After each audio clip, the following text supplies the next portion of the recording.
Hey guys, welcome back. So in this video I'm going to show you how to trace Gmail account location. So what you need to do is here in the inbox window, scroll to the very bottom and you will see at the top, bottom right corner details. So click on it and just like that you will see here basically all the information, so all the location, access type, and and IP address, date time, and so on.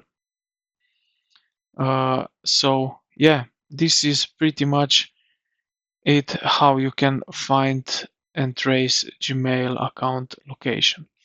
So I hope this video helped you out. If you did, consider to like the video and subscribe to the channel. Thank you for watching, and I will see you in the next one.